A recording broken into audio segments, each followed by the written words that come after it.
It's time for Seen and Unseen, where we reveal the stories behind the headlines. For that, we turn to Fox News contributor Raymond Arroyo. All right, Raymond, this situation in your hometown is insane. Okay, 10 inmates bust out of the prison, 5 remain at large.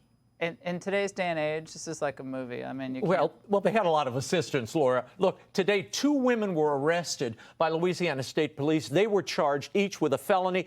Both are apparently girlfriends of 2 of these inmates. And that jail worker who says the escapees threatened to shank him if he didn't turn the water off so they could escape, well, now his attorney says he wasn't threatened. It was just an aside, and he was really there to unclog the toilet, Laura. Look, the truth is, the prison has been out of compliance with a federal consent decree for years. I pulled last year's 2 years' worth of records. They're not doing regular rounds, no cell visits, no superiors are visiting the cells. And the monitoring of the jail, the one person monitoring the jail that night went out to get food, and that's when the jailbreak happened. It took officials 8 hours to figure out these guys had busted out. This is a nightmare. Yeah, so they've been under this consent decree, which is federal monitoring. Yes. As this is happening for more than a decade? Yeah, and remember what led to that consent decree. More than a decade ago, Laura, this video emerged of inmates gambling, doing drugs. Remember this? Waving weapons around in the prison. One guy, the one who took the video, he would let himself out. He'd go to the French Quarter for outings before coming back to the prison for bed check. Sure, why not? Did he ride in any of the parades? Well, the bottom line is the consent decree did not work because it was focused, as all these federal cram-downs are, focused on the inmates' well-being. They wanted more health care for them, more nutrition. More escape routes. We want them incarcerated properly. That's secondary. But now I have good news. Sheriff Susan Hudson, the sheriff, it's an elected position. She's temporarily suspending her campaign for sheriff.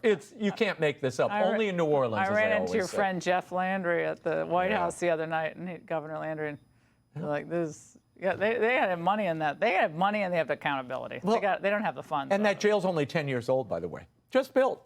10 years old. I mean, unbelievable. I still don't know how they got through that hole in the toilet. No. That's a lot of picking. Go ahead. We got to move. All right, from runaway prisoners to former FBI chief Jim Comey. He's running away from claims, good writing, that he threatened the president. Of course, it was all part of beach life.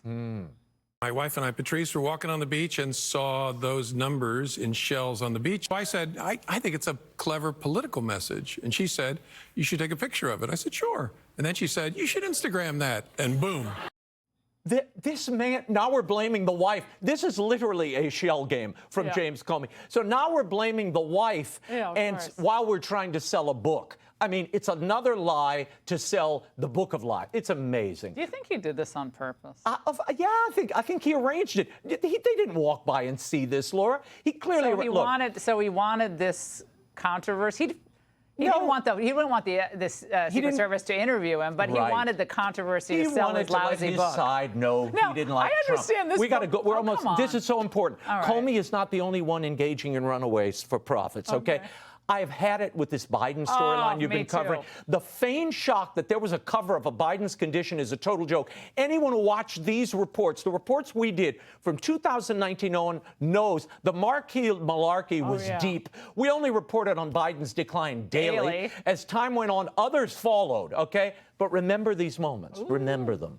If the gaffes were ending, you could laugh it off. But today, in New Hampshire, Biden was confused about who the last president was. I feel bad for Joe Biden. All the energy and mental acuity that was needed to be done. If you lack the mental acuity at this stage, skip the first term, forget the second. If I ever lack the mental acuity to do this show, you can take it. Biden resorts to that old, I'm not going to say it, it's that old crutch. What we're witnessing is extremely sad. I'm telling you, I think it's the equivalent of elder abuse. There it is. Ladies and gentlemen, save that tape. But the idea that there was this massive cover-up that no one knew about, this is the worst executed cover-up in history, Laura. I'm sorry. Anyone with eyeballs could see there was no cover-up. The worst part is you would have to be more demented than Biden should you congratulate and salute people by buying books, trying to clear their names, I know. and gaslighting you in this public amnesia that somehow Joe Biden was competent. We knew he wasn't in 2019, 2020, 21, It was 22, a 23, scam, right up to this and moment. the scam continues in the Come on. peddling of a book Right. to try to clean the cred. Yeah, well. It doesn't work with me. We I'm ain't sorry. buying it. We ain't buying it. And that's tonight's edition of Marky Malarkey. Oh, my God.